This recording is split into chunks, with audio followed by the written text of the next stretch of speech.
Ohayo gozaimasu, ako si Jun, isang baguhang mekaniko dito sa Hokkaido, Japan. Tara, samahan niyo ako ngayong araw. Ngayong araw is Sabado, walang pasok, kaya nag-schedule kami na mag-practice ng driving. At ito yung sasakyan na hinanda ng company para pagpraktisan namin mag-drive. 1996 Toyota Corolla. Grabe, sobrang tanda na tong sasakyan na to. Pero ayos pa yung forma. Ang dami ng pinagdaanan ng sasakyan na to. Content center or driving center, ganito din yung sasakyan nila. Kaya kung pinahiram ng kapatid, ganito rin para hindi kayo mahirapan ba. Larga bula! So, hanap muna kami ng spot kung ano yung course namin na gagawin. At yun nga, dahil di namin makopya yung course na binigay ng driving center, is gagawa lang kami ng sarili naming style. Kagustuhan pala to ng company no, na kukuha kami ng lisensya dito sa Japan para at least makapag-drive na rin kami dito. At dahil may dala na kami mga lisensya galing sa Pilipinas, is hindi na masyadong mahal yung bayad siguro at hindi namin alam kung magkano. Pero ang process na lang is convert na lang namin into Japanese license ang aming Philippine license. So dito tayo magsisimula. Okay, on straight sa linya. Okay, come on. Pagkatapos ito na ta. So isa tayo ito sa ikaw. Dari tayo magsumagod. Dito tayo magsisimula ha. Ito na to. Tapos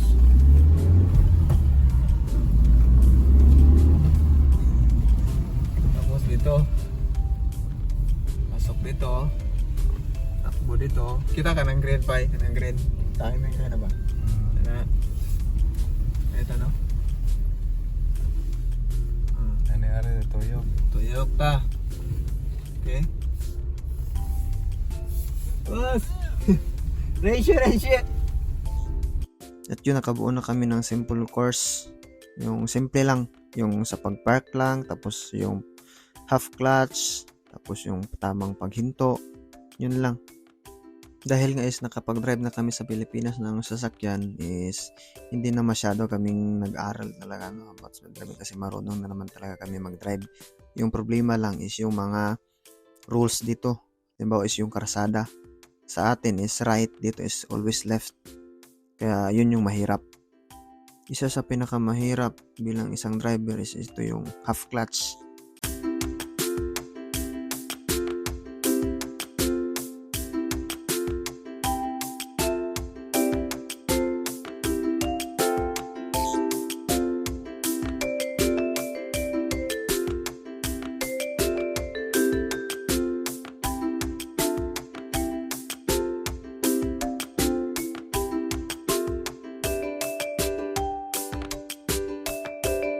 At sunod yung pag-park dito sa Japan is sobrang luwag talaga ng parking lot nila dito. Kaya kahit nakapikit ka at sanay ka sa Pilipinas sa gipitan, wala. AC talaga dito sa Japan. Kasi sobrang luwag ng parking lot dito kahit nakapikit pwede ka mag-park. Dahil sa sobrang luwag, pwede mo na angkinin yung 2 pwesto. Yun lang.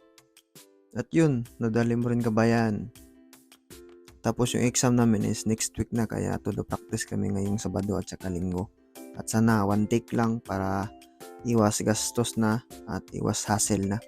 Sa mga gustong kumuha ng lisensya dito sa Japan, mas madali lang at mas mura lang kung may lisensya na kayo galing Pilipinas. Una is interview, pagkatapos sa interview is written exam, pagkatapos ng written exam is yung drive test na. Tapos pag nakapasa, bibigay na doon yung lisensya mo. Hanggang dito lang muna. Salamat sa panonood. Thank you and God bless.